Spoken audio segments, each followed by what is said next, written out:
Welcome to the Rotary Club of Tulsa, one of the friendliest service clubs in town. I'm Rhonda Daniel, club president. We are so glad that you are here today. Now, we're all standing, but I want to point out we are so glad, there you are, that Mike Fine is with us today.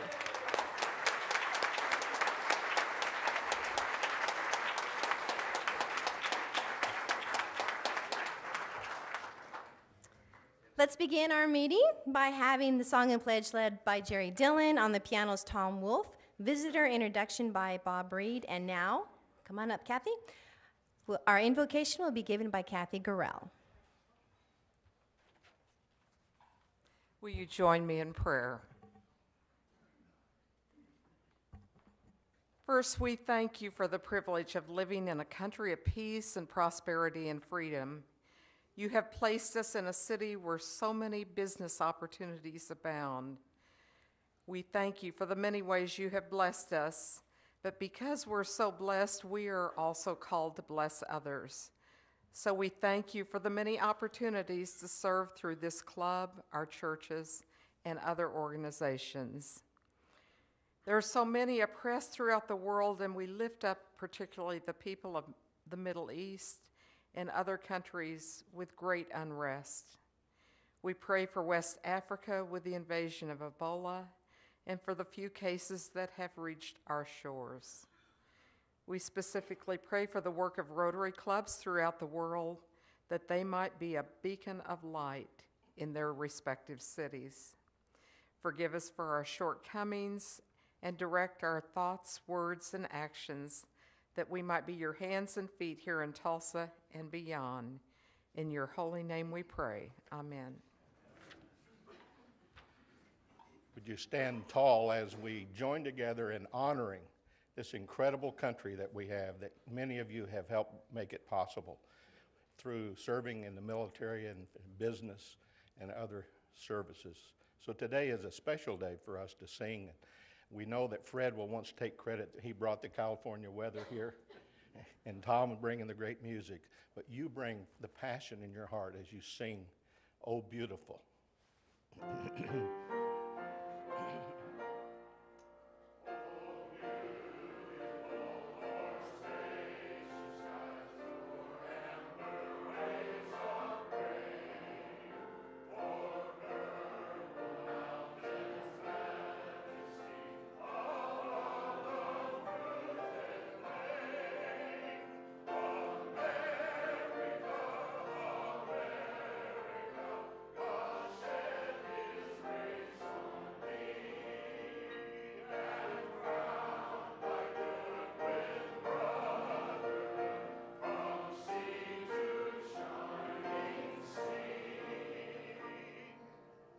Pledge allegiance to the flag of the United States of America and to the republic for which it stands, one nation under God, indivisible, with liberty and justice for all.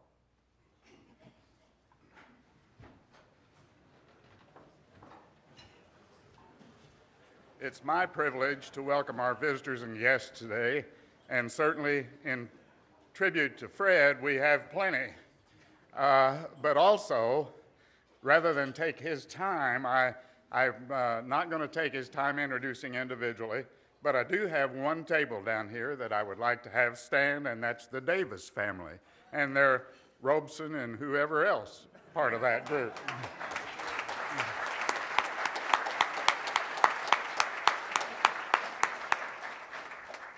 And now, if Rotarian hosts and their visitors would stand in a group, it would be my pleasure for us to give you a good round of applause. Please stand.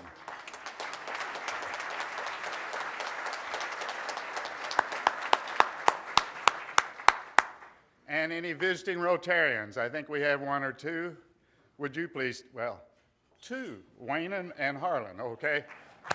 Glad you're with us. Thank you, and come again anytime. Thank you, Bob. I want to thank our Rotary sponsors for supporting our club activities. This week, we have sponsor Gene Budd with Interior Concepts, Inc., and Jeff Newman with Waste Management of Oklahoma, Inc. We encourage you to do business with your fellow Rotarians. In addition to today's sponsors, let's also thank all of our volunteers who came early to make this meeting run smoothly. Let's give them a round of applause.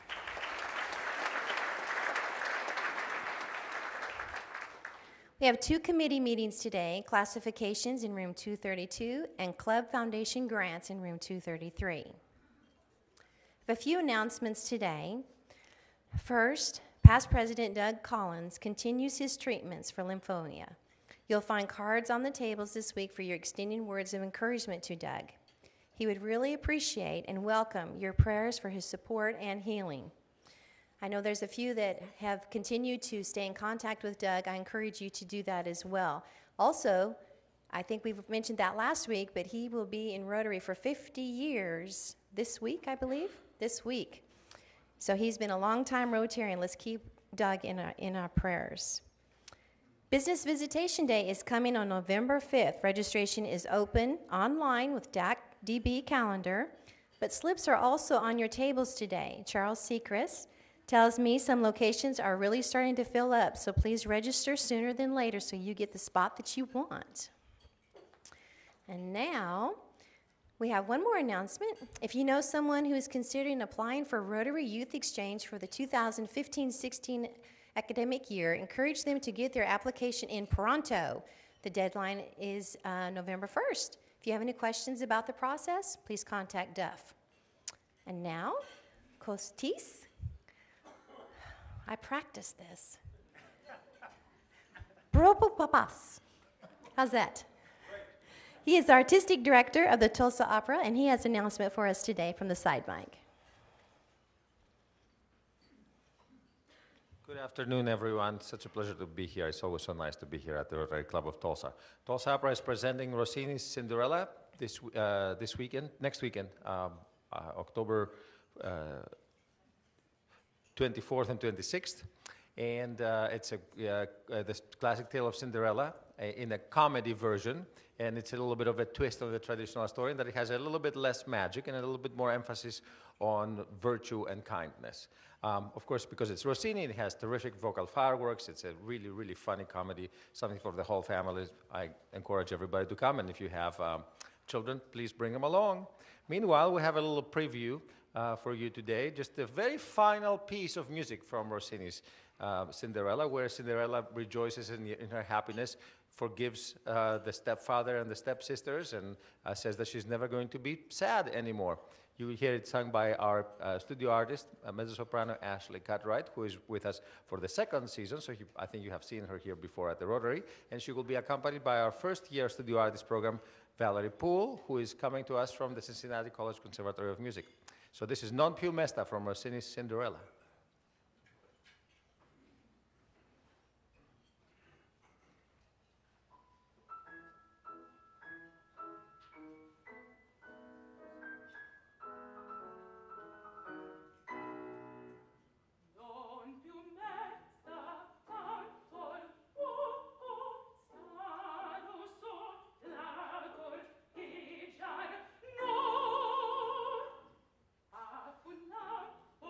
Son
You don't have your tickets, you better get them.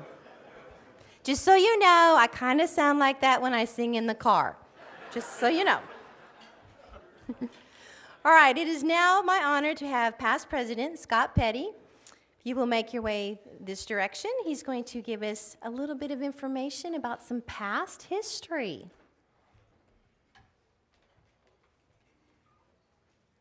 Most history is past, Madam President.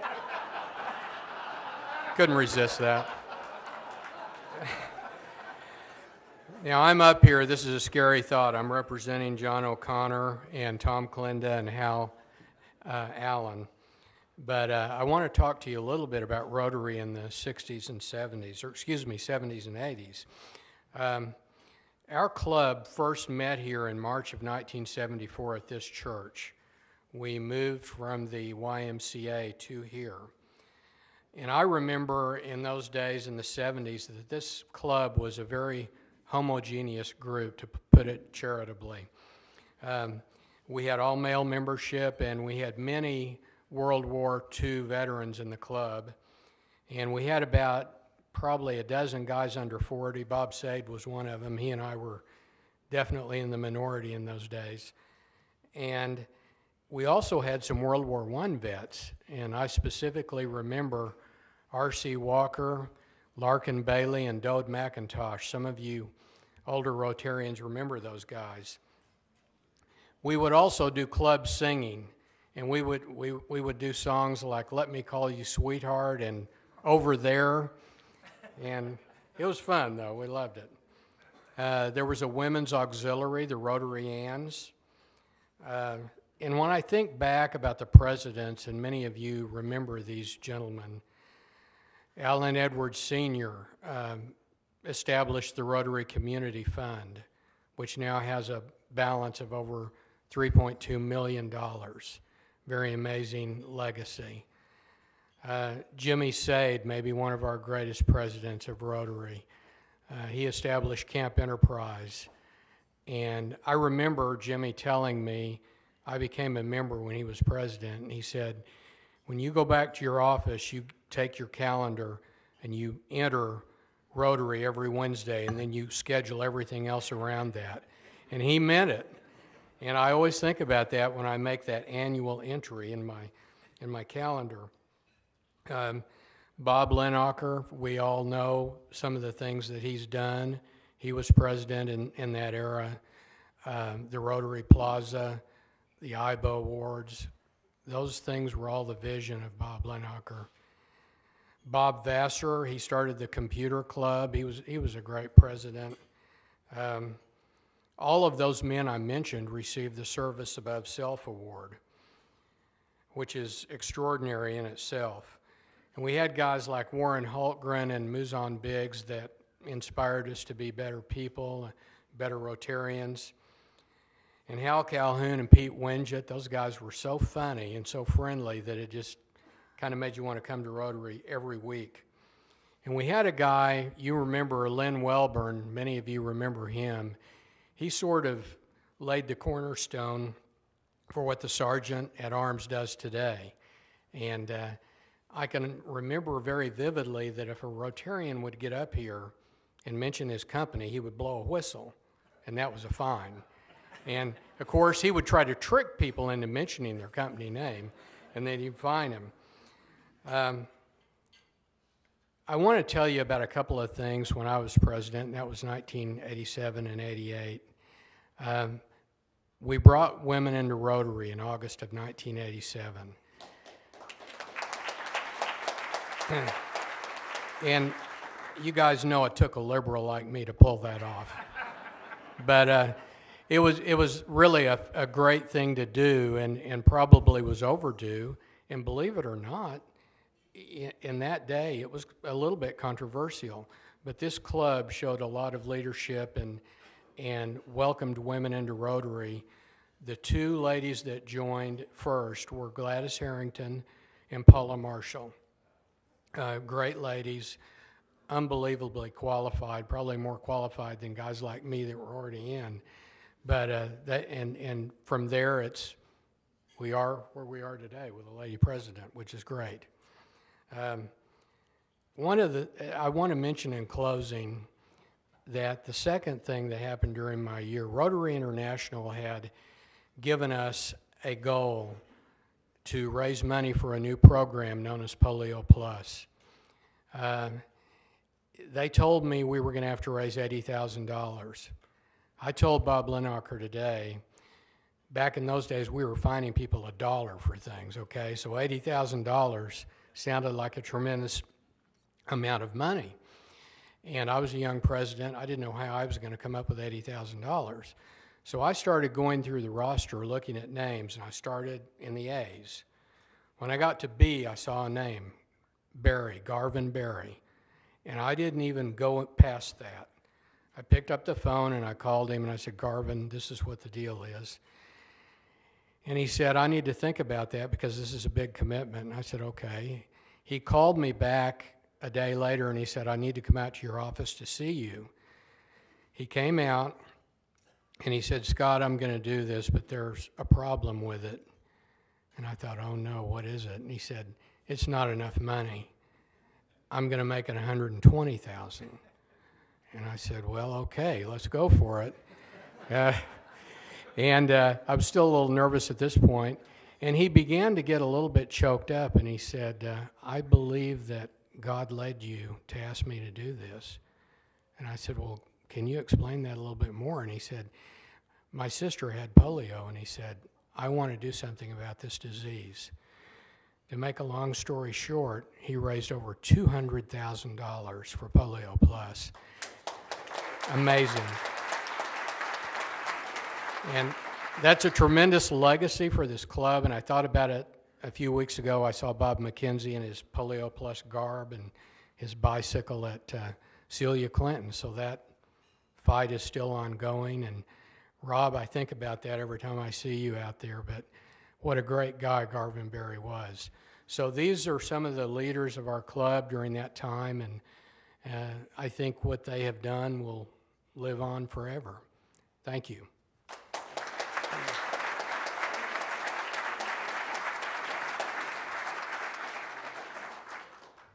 We have had a lot of heroes come and go in this club, and there are a lot of heroes in this club. Speaking of heroes, John Raines, you have an announcement for us. Well, I'm here with great news. I'm not here to ask you to sign up for Night at the Opera. After that, I'm glad I'm sold out, or I would have people in line to get tickets, but we're sold out. We had a limit, yeah. We had a physical limit of the number of people we could handle for the opera and for Spaghetti Warehouse, and that was 145. So I sold 146. So what I need you to do today, though, is come by the table. We are so tight, and confirm. If you're adding or dropping, I need to know, because there's people that want to go. So be sure and get paid, confirm. If you want to take an extra kid and we've got room, let's do that. We're taking 90-plus kids to the opera. So, not to confuse, because it confused me too, so here we go. October 22nd is the dress rehearsal, and that's where we're taking our Celia Clinton students to the opera. It's exactly like the opera. The curtain goes up, the whole thing. There will be 1,100 students there. So we're about 10%, but there'll be a lot of kids there. It's going to be a blast. You just saw the presentation. For those that you can't go, they're offering a discount coupon, the little red thing in the corner that you may not be able to see. But if you'll come by my table, if you want to go on the actual presentation, one of the 3 after the dress rehearsal, you can sign up for that. But be sure and come see me and confirm so we can keep our commitment, because I've already told the school we're taking 90 kids, and I can't handle that many. So, thank you.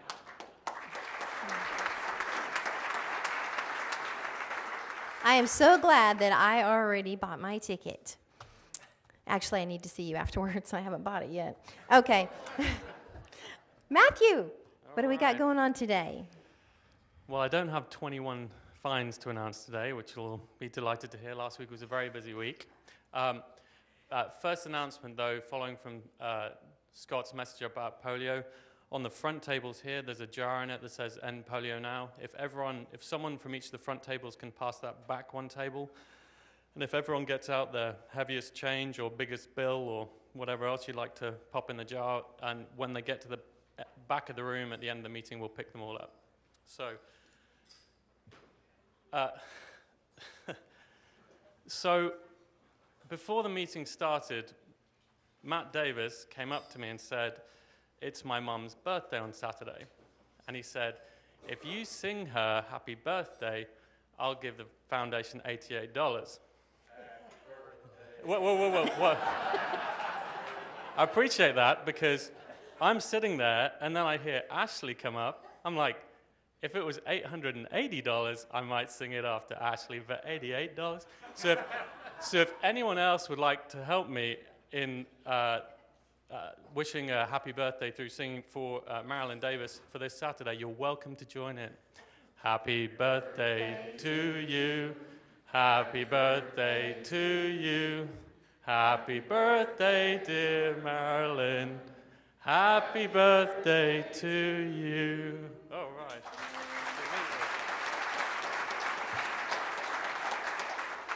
All right. You were setting me up, right? Yeah. You knew that was coming. So Tom Allen spoke to me as well before, and he prefers not to have the limelight, but if someone comes and talks to me immediately before a Sarge announcement, I have to talk about it. So Tom wanted, I'll get there in a sec.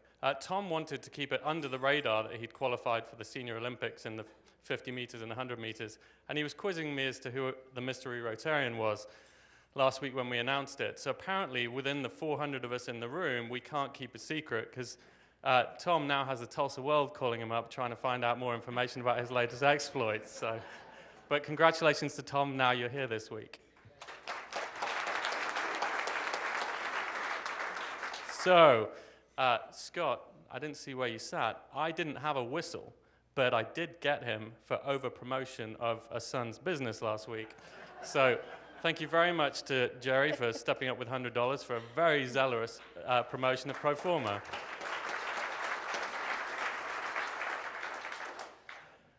And Janelle Beard, Janelle, are you here? I thought she was going to be here. Janelle gave $100 for Camp Enterprise for her 10th Rotary anniversary, her birthday on October 8th, and a balance as a big thank you to Jan, who first got her involved in Camp Enterprise. So thank you very much, Janelle.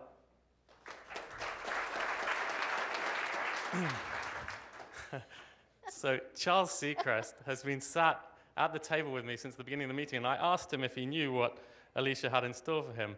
So, and he told me that not many people in the club know him, so hopefully this will help you get to know the real Chaz Seacrest. So thank you very much to Alicia for a very generous $150, which is for her birthday, which is Chaz's birthday today. I'm not singing you happy birthday. And Alicia for her first year in Rotary, so thank you very much.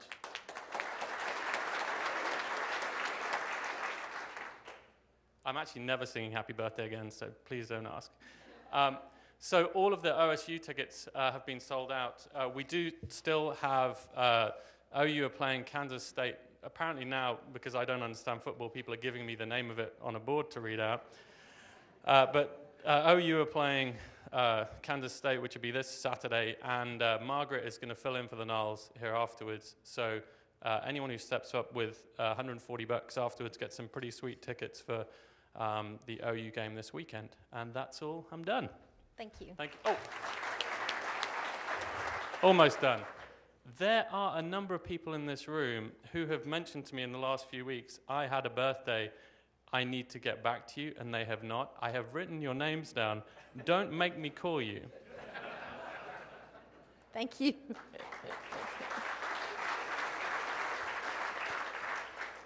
It is now my privilege to introduce the Rotarian of the Day, past President Matt Davis. Matt is president of the Davis Group Limited. He is a Club Foundation Fellow, Paul Harris Fellow. Among his many leadership roles within Rotary, he served as club president 2005 and 6. Also, I want to tell you that I'm very impressed with Matt because he also, I think, owns Rotary Cares as his mission in life. He goes and visits a lot of our Rotarians. Please welcome past president Matt Davis.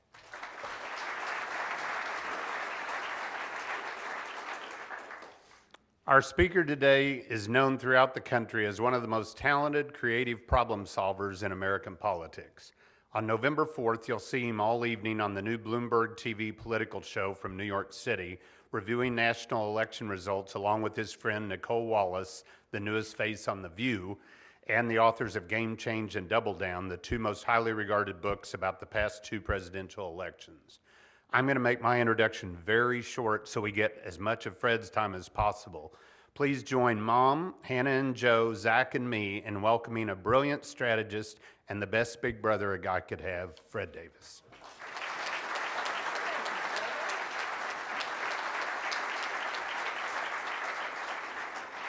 Well, I've been here so many times, I was quite convinced that Scott Petty was going to list me somewhere back there. And when Bob Leenacher was president, and Fred was also speaking that year, this is the time in my business. We have so many things to cover today, so I'm going to do them really quickly.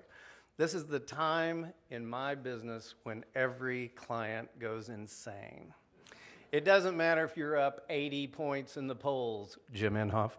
You think you're going to lose, and your team thinks you're going to lose, and the people like Zach, who might be a campaign manager for these people, they think their bonus, their win bonus, is not going to be there anymore. So I get probably sitting here, my phone was just buzzing and buzzing and buzzing. There's nothing better than to be able to say, sorry, I couldn't call you back. I was speaking to the Tulsa Rotary. What a perfect answer. So thank you very much for giving me that opportunity. Let me tell you a little bit about the political climate. Then I've had people ask about that. They've asked who's going to win in 2016. They've asked what's going to happen on November 4th. And also others have said, I want to see some ads from this year. So we're going to try to do all that. The political climate is very weird. Everybody knows that Barack Obama has a terrible approval rating. So the lowest ever of any president. Remember when George W. Bush, right at the end of his term, had the lowest ever? Obama's is dramatically lower than that. So why is there still a question on who's going to win control of the Senate, which has everything to do with what happens in the country for the next few years?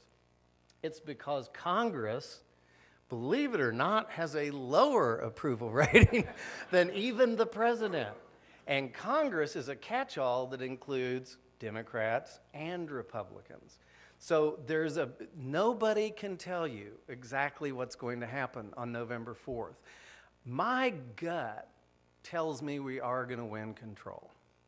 But it is really, really tight. I mean, I can tell you about our races, and I think we're going to win all our Senate races with one kind of iffy one. We're doing Inhofe in Oklahoma, Cornyn in Texas. Help me, Kelly and Tim. David Perdue in Georgia. We're up 6 today, but that's a tough one. That's a tough one. And the Democrats this morning, if you noticed, pulled out all their support for Allison Lundgren Grimes in Kentucky. That means Mitch McConnell wins. That's a given. They can go home now. But where did they put their money? They put it in Georgia against our guy, David Perdue. And watch that, because David Perdue is a spectacular candidate. He'll be a great senator. He's a great human being. We did his cousin, Sonny Perdue's governor races. He's a nice guy and a friend of mine, but David ran Dollar General. He turned them around. He ran Reebok for years. I mean, this is a guy who understands what should be going on in the Senate, and he has the guts and strength and doesn't need the money. He's not an egomaniac.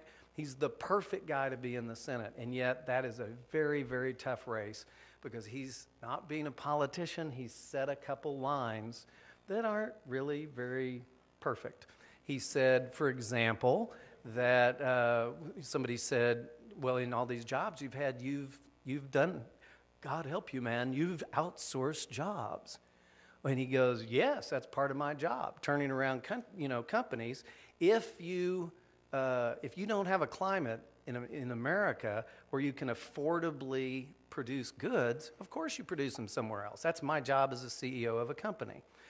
Well, of course, that isn't the whole explanation they give. It's just that, yes, I was the outsourcer in chief of these various companies. And when you don't have something to sell, like the Democrats don't have right now. Remember, Obama made the most glaring statement of anybody that I remember in politics in a long, long time recently when he said, make no mistake about it, these policies are on the ballot this fall. And in other words, if you vote for Michelle Nunn, who's running against David Perdue, you're voting to continue Obamacare, to continue the things that Obama has done, in my opinion, to America.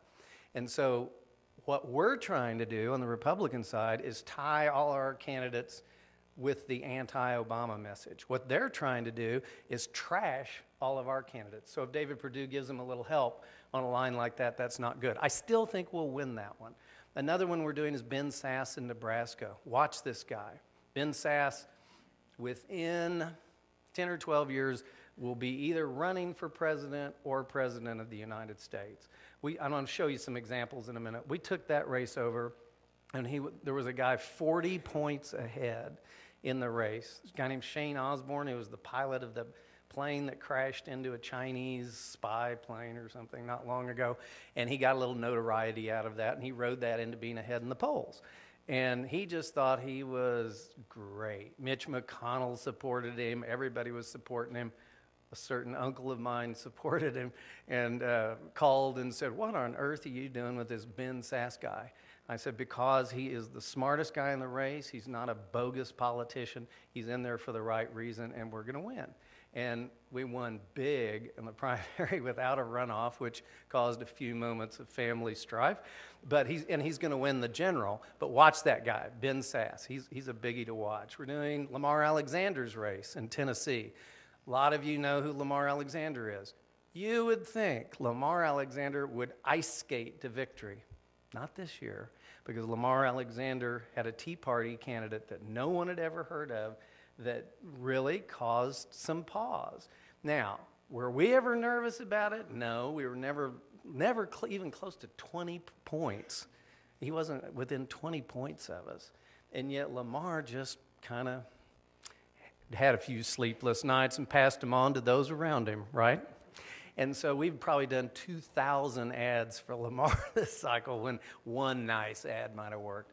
We're doing Bill Haslam's governor race in Tennessee. Another guy to watch for president. And we'll see Bill here in just a second as well. Great, spectacular guy, spectacular family, pilot truck stops all over the country, and just a fabulous guy. Done probably the best job of any governor in the country that I've followed this year. We have a tough race in Michigan. Rick Snyder, who was One Tough Nerd. If you've been here before and seen, we've looked at some One Tough Nerd ads. He will probably win. I think he'll win. We're up 6 or 8 today. But another very tough race because he did what was right. He didn't do what politics says you do to get reelected. And I'm finding more and more, and I've given Jim some grief, but let me tell you the other side of Jim Inhofe. He does exactly what he thinks is right, and he has from the day that I was born and have known him. He doesn't care whether he gets reelected. He's the only person I know that when we have our campaign meeting that starts each election cycle, he prays at that meeting with everybody there, and it goes sort of like this. Well, Father, I don't really care if I win or not. These people probably do. But if you want me to, I'll be happy to serve again. But if not, let's let somebody else have a chance. And no.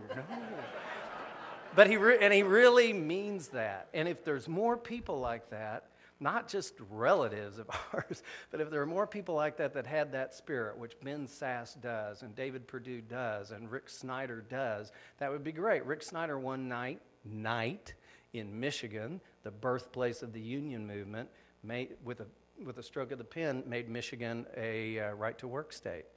Now, tell me that had political, so the unions, I mean, every dime they have is going into Michigan.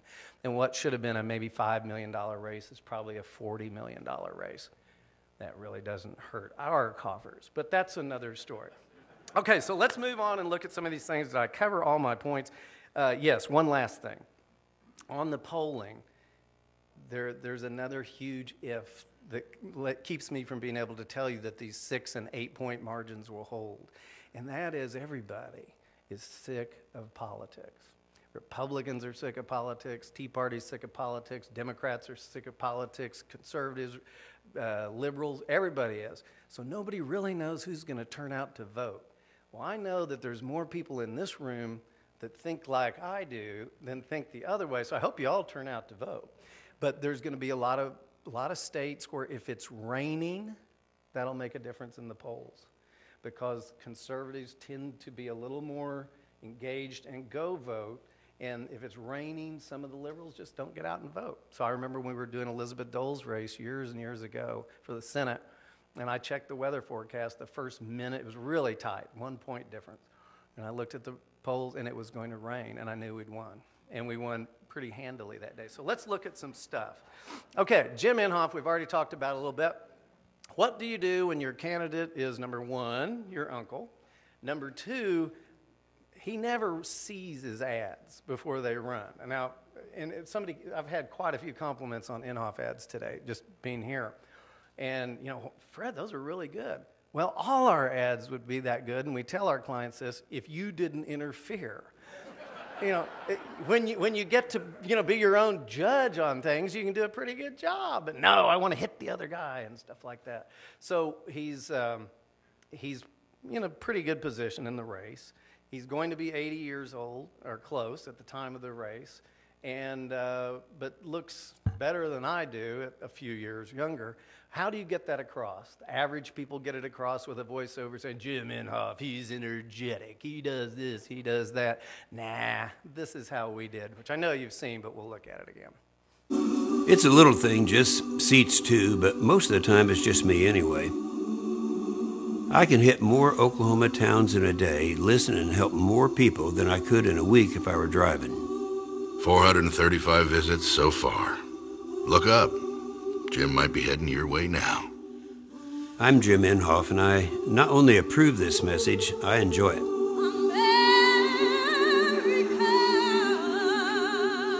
Do you think anybody's going to make age an issue in that?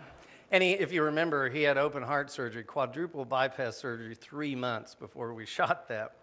I've got your beautiful song today reminded me of something in the introduction to Cinderella. Hannah, is that how you remember Cinderella? I don't remember it as a story of redemption and, you know, heartfelt apologies and all that stuff. I remember it a little bit differently. But it made me think of the editorial. I'm staying at Mom's, and she always has, you know, a pile of newspaper clippings this thick for me to go through. And one of them was the Tulsa World editorial on Jim this last Sunday. And if you read it, it was just spectacular. It was the greatest thing you've ever read. But through history, Jim first ran for the Senate in 1994, I think. And the Tulsa World was always our greatest nemesis. I mean, you know, didn't matter if he was running against Satan. They would endorse Satan in the race. And these horrible things, to the point that I remembered, but the Oklahoman always would run these wonderful things about Jim, endorsements. So we would buy, just to annoy the Tulsa World, we would buy a full-page ad in the paper, and the headline would be, "What in the world you're missing?" And we would run the daily Oklahoman endorsement of Jim. So I love that. So I'm glad that Cinderella has come to Tulsa, in the Tulsa World as well. The next one we're going to talk about is David Perdue. I've already told you about him, so we'll zip forward. Here's the problem with David. David's a good-looking guy. He has a Mitt Romney problem. He's sort of too good-looking. He's too rich. Look at his collars in this thing. You know, he stands ramrod straight. They were able to quickly do to him, and you knew they would, what the Democrats did to Mitt Romney. And so in the primary, we had maybe 6 people running against us. 4 or 5 of them were the best-known congressmen in Georgia. They were beloved. Jack Kingston, guaranteed to be the winner. Once again, one of Jim Inhofe's best friends in Congress, another big hit. But all these people who were arguably very fine legislators, they'd been in a long time, they had great name recognition, they had tons of money saved up, they had everything, and we had 0 name recognition other than we were some sort of vague relative, nobody could figure out what, of the former governor, who was sort of popular but not terribly. And really nothing going for him. So how do you distinguish yourself in a positive way We talked today on several people who talked about Jim's ads always being positive. Well, we wanted to do positive in Georgia too, and so did David Perdue. So here's how we distinguished ourselves from the opponents. It's hard to believe that my opponents have been in office for 63 years. I've spent my life learning how to deal with large, complex situations like I found at Reebok and Dollar General. If these politicians had any understanding of the free enterprise system and knew how to make a difference, wouldn't they have done it already? Help me change the childish behavior up there. If we want different results in Washington, we have to send a different type of person to Washington. I'm David Perdue. I approve this message. Well, guess who won? He's a great guy. Now we're running against a woman, Sam Nunn's daughter, if you remember Sam Nunn, the senator in Georgia. So that'll be a tough race to watch on election night. Ben Sass, we talked about him. Ben grew up in a little tiny town of Fremont, Nebraska, grew up detasseling corn, a term that I've learned through this campaign. He's a really, really smart guy. He wanted to play football for Tom Osborne, and he's about this tall, so that was a problem. But he got a wrestling scholarship to some place he didn't know much about called Harvard. Well, he excelled at Harvard. He went to Oxford and Yale afterwards. He's a real smarty pants in my terms, and kind of has that air about him just a little bit. He didn't keep the Nebraska air. He went to work for the Bush White House. He knows every single line of Obamacare. He not only has read it, I mean, he can tell you what's on page 1,792. Very, very bright guy. Hates Obamacare, by the way, but very, very bright guy. But again, a nobody running against this guy 40 points ahead in the polls, plus the wealthiest banker in Nebraska, plus somebody else. I mean, everybody else should have won other than Ben. So we needed to do something, again, in a positive fashion that stood out, that made him, that tried to push him to the lead. And let's look. This was a film we did for the campaign. It's probably 5 or 6 minutes long. We're just going to look at the first little bit of it. Edited by Beth Donica.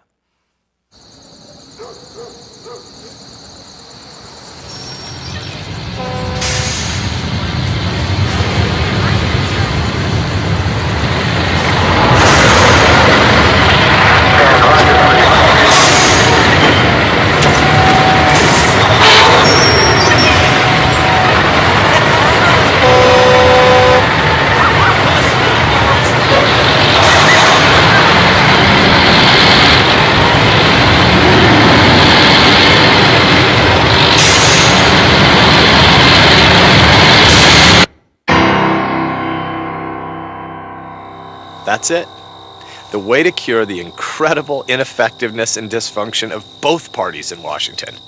We move the capital to Nebraska, where they can experience family, conservative values, living within a budget, and pulling together, not pulling apart.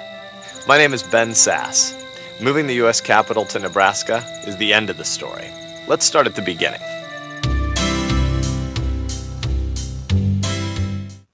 I'm one of the few, it seems, who read and studied Obamacare's 2,300 pages, and then I hit the road crusading against it.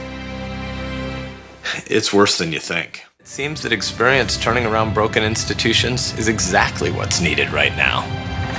So let's move the capital to Nebraska and leave the lobbyists and the influence peddlers back east. We can force Nebraska's conservative values, decency, and common sense into that building. Watch Ben Sass. We won a 5-way, I think, primary by 1 point short of 50%. I mean, you know, you don't win 5-way primaries by more than 20, and this guy is spectacular. I have several more. I'm going to just show you one more in the interest of time so I can answer some questions. Bill Haslam, the other guy I told you to watch for president one of these days. This ad just started this week.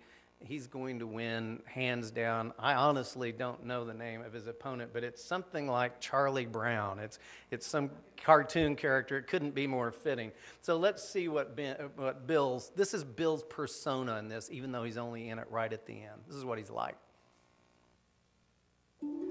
It's better to be a workhorse than a show horse.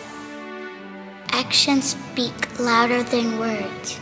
Working with teachers, Tennessee students are improving faster than in any state ever. Tennessee is the only state where if you graduate from high school, you go to college and you get a mentor free. Unemployment is way down. More than 175,000 new jobs. With more and even better paying jobs yet to come. This state's being managed right. Awesome.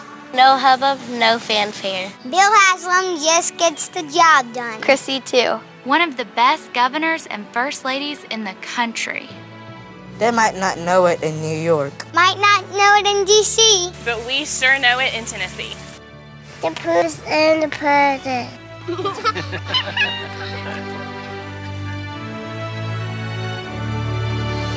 ad so far has been hugely popular in Tennessee because that's what he's like, and that's why nobody good will run against him, and that's why he'll be in office as long as they want him there. I don't think he has any interest in running for president as much as anybody can honestly say that. I mean, nobody says, yes, I want to be president, except maybe Mitt Romney when he was growing up. But everybody else says, no, not me. And I think he means it. But you notice the lines were in there at the end. And he did approve them about, well, they might not know it in New York. They might not know it in D.C. There's a reason those lines are in there. And that part of that ad's going to be covered in the New York Times next week. Okay, so your Q&A in 1 second. Let me just kind of close with the questions I know you'll ask. Who's going to be the next president, 2016? First of all, it's going to be one interesting, crazy race. Right now, on the Dem side, Hillary. Right now, if the election were held today, Hillary would be the president. Who will be on the Republican side? You know, my two that I think will eke it out would probably be Jeb Bush, right today, because so many things can change. Jeb Bush and Mitt Romney. You might put Chris Christie on the list. There are things you hear when you're in our business behind the scenes about Chris Christie that you really think they're limiting. You think that he's not going to make it for reasons of just the people he hangs around with and things. I've met him. He's a really good guy in person. So I don't think that's going to happen. I don't think Marco Rubio is going to happen. I don't think Ted Cruz is going to happen. I don't think Rand Paul is going to happen, though Rand Paul certainly is an interesting candidate. What's Paul's name? Paul Ryan, don't think so. Super smart guy, needs to be on someone else's ticket. But right now, you know, you kind of go back and you yawn and you say, well, Jeb or Mitt, which are both seen as old line candidates, even though Jeb hasn't technically run for president before. But I kind of think that's where that's headed. Next question, will the Senate revert to the Republicans? We talked about that a little bit. My gut tells me yes. Watch Bloomberg on Tuesday night, and you can see if I was right or wrong. It's really close, and I think the key to all that is not the money. It's not the candidates, it's nothing but who is able to capture the momentum in the last 10 days. That right now the momentum's on the Republican side. If the Republicans can keep it, great. But politics so often comes down to momentum, but there's never a case bigger and more obvious than this one, I think, where momentum will make the difference. And I'm sure I have about 5 seconds left, so any questions? Yes, Scott?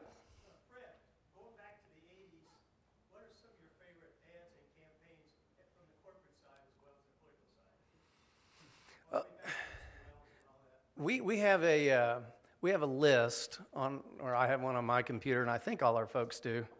Oh, repeat Q&A questions. I thought it was going to say, get down, your time's up.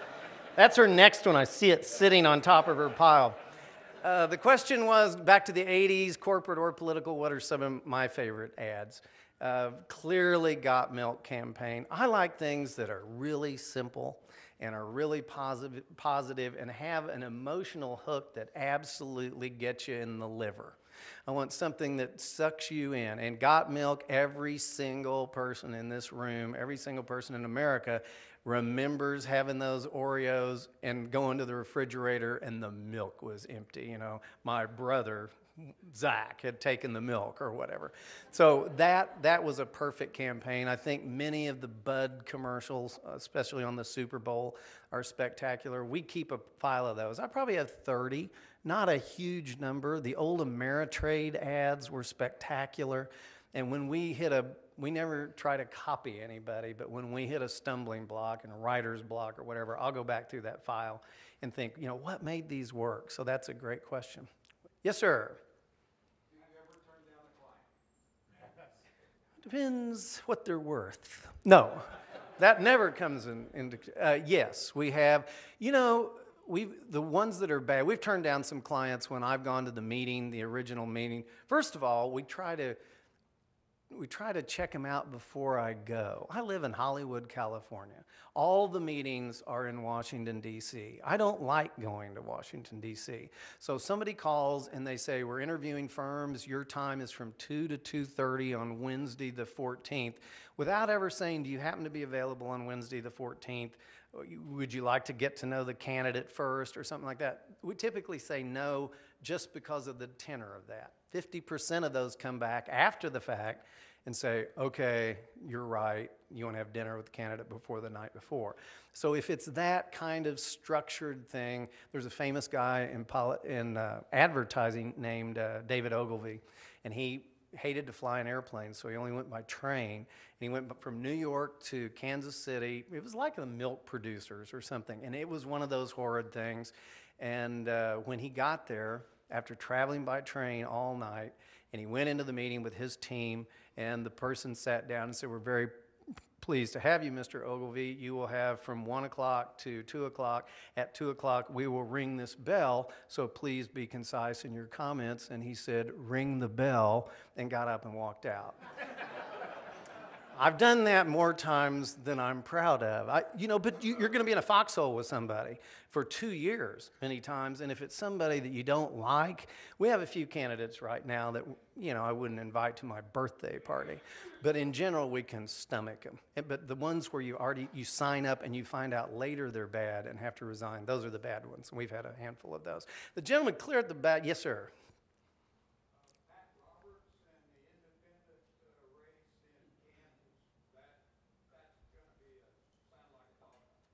It's a great, it's a dogfight for sure. There's a principle in politics that happens, like in Ben Sass's case, he was smart enough to turn it down. In some of these other cases, he was not. I understand Carly Fiorina's in town tomorrow. I did her Senate race in California a few years ago. We won the primary as a little band of pirates. And as soon as she won, all the DC experts flew in and tried to take over the race. That's what's happened to Pat Roberts. So whether the group of DC experts that flow in to save poor little Pat is the attitude they take or not, it usually doesn't work. So we'll have to see what happens in that race. Certainly an interesting one to watch. He kind of dug his own grave, though, a little bit. Yes, sir. They work because you say you don't want to, I don't ever vote on what is in a negative ad, but you hear it.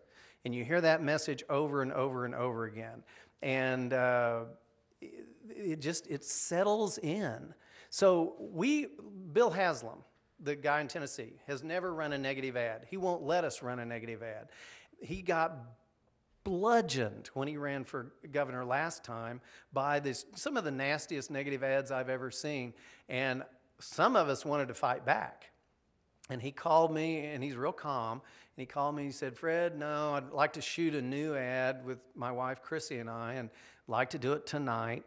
And so we shot this. He goes, I'll write the script. And he sat there, we lit it and everything, and he sat there and he said, listen, you can believe that stuff if you want. It's not really true, but I'm not going to even talk about him. I'm just going to talk about what we're going to do in Tennessee.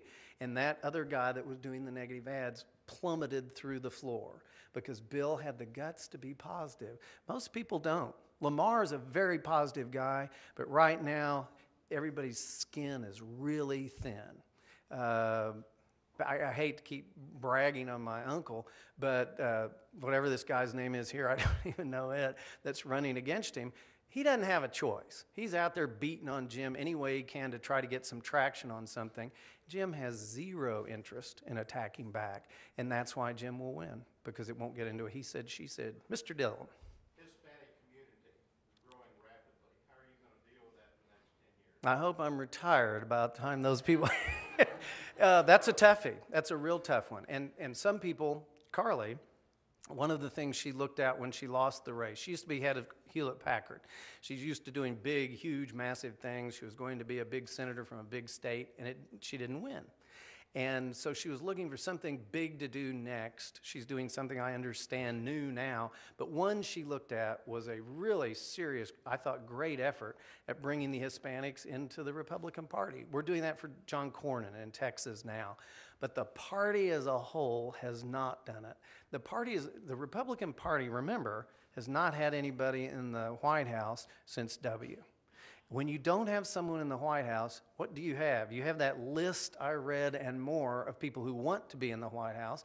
And what do? They try to differentiate themselves from everyone else, so you have a muddled message. When you have the White House, you have one guy that's the cheese. So he has a clear message, and that message has been, they're for the rich, we're for you guys. That will change, but probably only when we elect somebody to the White House, because we haven't been able to, no one is strong enough to suppress those egos and make a common message for everybody. It's a huge problem, Jerry. Jeff. Fred, I know so many young people today are so disillusioned by politicians. They think they are all bought and paid for. How would you characterize the average congressman and candidate for president? I would not characterize them as bought and paid for. That is a problem in politics, but it's a problem with every single one of them, so it's a consistent problem. To me, it's motivation. The motivation of a David Perdue is, I turned around Dollar General. I turned around Reebok. I've grown hundreds of thousands of jobs, and dead serious looks you in the eye and says, I think I can make a difference in this country. Bob Corker's a client of mine. He's the same way. These people are, a guy named Paul Coverdale was maybe the best motivated senator I ever knew. I think Jim has the right motivation. But a lot of them have a ego, or I need something else to do big. I've done something great with my life. I sold that. I have a bunch of money now. Maybe I'll go up there and do this Washington thing. And I don't think that's the right attitude to have. But that's probably the prevailing, sadly, the prevailing attitude in Washington. Yes, Darrell? Woo! Another toughie. I don't know. That one's too tough to call. And we're doing like 10 or 15 races. I can tell you everything happening in those states, but I can't really tell you what I had for dinner last night. My brain isn't big enough. So I haven't followed Louisiana like I would like to, but I know it's like Kansas, there's something about your table that likes these tough races. Yes, sir? How big was Freedom Works dropping Osborne in favor of SAS for SAS? They blew it. They tried to help, and that's a great race to watch because we were very, very positive throughout. Osborne started positive, but they weren't very good, I didn't think, if you saw them. They started with their ads, and then they were sinking. This guy named Ben Sass was coming up from nowhere with these positive ads and crazy things like moving the capital to Nebraska and this, and he started sinking, and they started getting nasty, nasty, nasty negative. Whenever you do that, you're riding a downhill slope, and you usually ride it to the bottom. So Freedom Works, wasn't it Freedom Works that switched, that stopped, quit on Osborne? Yeah, and went to SAS. It was helpful for us. The biggest help for us was when the Farm Bureau endorsed Ben Sass. In Nebraska, that's a big deal. Don't you say anything. One more question. I didn't hear her very well, so. Any questions? Yes, clear at the back.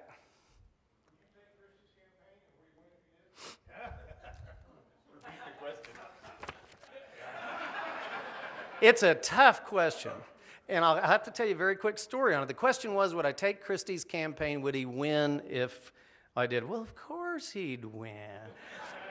I met him with Bill Haslam when he came to promote Governor Haslam in Tennessee.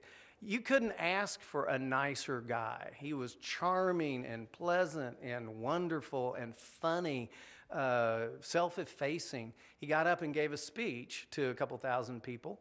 And one of the better speeches I've ever heard. It was fabulous and wonderful and warm and self-effacing.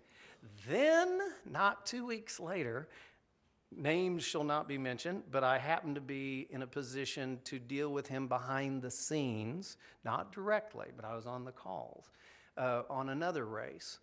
And he's head of the Republican Governors Association right now. So he is, the stuff about the bridge, Once you deal with him behind the scenes, you know that's probably just the tip of the iceberg. And it's not, if you quietly polled Republican governors, he would not be very popular. So I think, you know, from the surface, he's great. Would I handle him? Probably. But would he win? I don't know. I think that's a tough one. Thank you very much.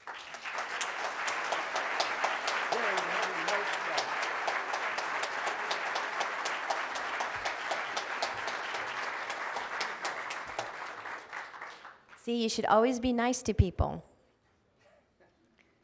Oh, wow. Guess how much money we raised with the jars today? $917.99.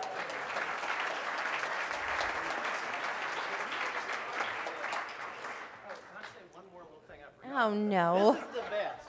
I've been here a million times, so you always sign these books for the kids. You guys are really getting smart. You're giving out Rush Limbaugh books now to start these kids in elementary school right. Good job.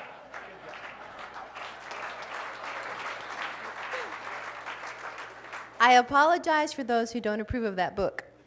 Okay. All right. Well, you heard what the book was. There you go. All right. So now we're going to move on to our upcoming programs. Next week is Mike Malega with Tulsa Roughnecks. Be sure to come next week. And then the next week we have Stedman Uppen with the University of Tulsa. So be sure to come then too. As we conclude, enjoy this familiar holiday tune. Are you guys ready this time? Are we good? Okay. Linus and Lucy. I thought this was appropriate. It's the Great Pumpkin, Charlie Brown. For some light of Rotary fun, we are adjourned. Have a wonderful week.